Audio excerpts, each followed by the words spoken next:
झलकारी बाई बचपन से ही बहुत साहसी थी। उनके साहस की गाथाएं उनके गांव में बहुत प्रचलित थी। एक बार उनका सामना एक शेर से हुआ जंगल में लकड़ियां काटते समय। उन्होंने अपनी कुल्हाड़ी से बचपन में ही शेर को काट डाला। उसके बाद उनके गांव में डकैतों ने आक्रमण किया और डकैतों को उन्होंने अपने साहस से अपने गांव से भगा दिया। झलकारी बाई के पिताजी ने उन्हें युद्ध कौशल की सारी बारीकियां सिखाई। झलकारी बाई भी बड़ी होकर एक साहसी योद्धा बनी। झलकारी बाई का विवाह झांसी की रानी लक्ष्मीबाई के सेना के सेनापति से हुआ और वह झांसी की रानी से मिलना चाहती थी। एक बार उन्हें यह मौका मिला। वो लोग माँ गौर की पूजा में गई थी। वहां पे जब वह झांसी की रानी के सामने गई तो रानी लक्ष्मीबाई अवाक रह गई। उन्होंने देखा कि अरे ये तो मेरी हमशक्ल है। तो उन्होंने उनसे बातचीत की और उन्हें उसकी साहस, उनके पराक्रम के बारे में पता चला तो रानी लक्ष्मी ने झट से उन्हें अपनी दुर्गा सेना में शामिल कर लिया और राज्य में ही सभी बारीकियां उन्होंने युद्ध कौशल की सीखी। इस प्रकार वह दुर्गा सेना की सेनापति बनी झलकारी बाई। तो उनकी मैं आपको एक जैसे वो वीर गति को प्राप्त हुई उनकी एक छोटी सी कहानी है। एक बार सभी लोग बैठे होते हैं जो रानी के विश्वास पात्र होते हैं। बाहर अंग्रेजों ने किले को चारों तरफ से घेर लिया है। अब सबके मन में ये चल रहा है कि अब तो हम चारों तरफ से घिर गए हैं, आगे की क्या योजना है। तो नाना साहब ने कहा कि महारानी अब हम क्या कर सकते हैं। रानी ने कहा कि हमारे पास तो अब कोई चारा नहीं बचा है। हम लोग मरेंगे तो नहीं, ऐसे अंग्रेजों से युद्ध करेंगे और वीर गति को प्राप्त होंगे। नाना साहब ने कहा नहीं रानी माँ, हम आपको इस तरह से मरने नहीं दे सकते हैं। कुछ योजना बनाइए और आप यहाँ से बाहर जाइए और अपनी अस्त्र शस्त्र और सेना के साथ वापस आइए। तब तक उधर से झलकारी बाई का आगमन होता है। झलकारी बाई कहती है रानी माँ प्रणाम। रानी ने कहा कि झलकारी बाई क्या आपकी दुर्गा सेना तैयार है युद्ध करने के लिए।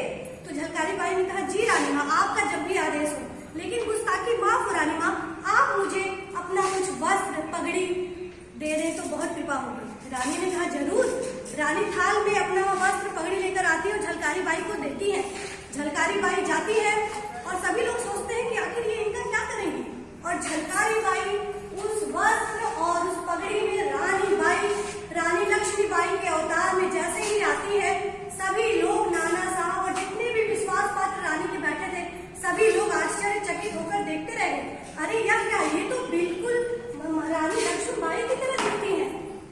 तो उन्होंने नाना साहब ने पूछा कि झलकारी बाई आपकी क्या योजना है, आप क्या करना चाहती हैं। झलकारी बाई ने कहा कि मेरे हमशक्ल होने का रानी माँ के आज ही ऐसा दिन है कि मैं उसका फायदा उठा सकती हूँ। रानी माँ आप मुझे आज्ञा दें और मैं रानी लक्ष्मीबाई बनकर अंग्रेजों को उलझाए रखूंगी। तब तक आप किले से बाहर जाकर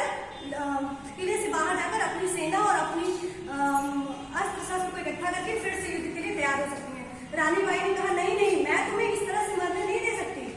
झलकारी बाई ने कहा रानी माँ, आप ही ने तो सिखाया है कि हमें अपने देश के लिए, अपनी मिट्टी के लिए, अपने राज्य के लिए वीर गति को प्राप्त हो जाना ही हमारा धर्म है। तो रानी माँ ने उनकी बात मान ली और झलकारी बाई अपनी दुर्गा सेना के साथ किले को खोलते हुए सभी अंग्रेजों से युद्ध में लड़ने के लिए चली गई। और इधर रानी माँ अपने बेटे को दामोदर राव को लेकर के किले से बाहर चली जाती है और अंग्रेज उनको रानी लक्ष्मीबाई समझकर उनसे युद्ध करते हैं और युद्ध करते करते उनको बहुत बुरी तरह से घायल कर देते हैं, लेकिन वो उन्हें पकड़कर ले जाते हैं। तब तक वो जिंदा थी।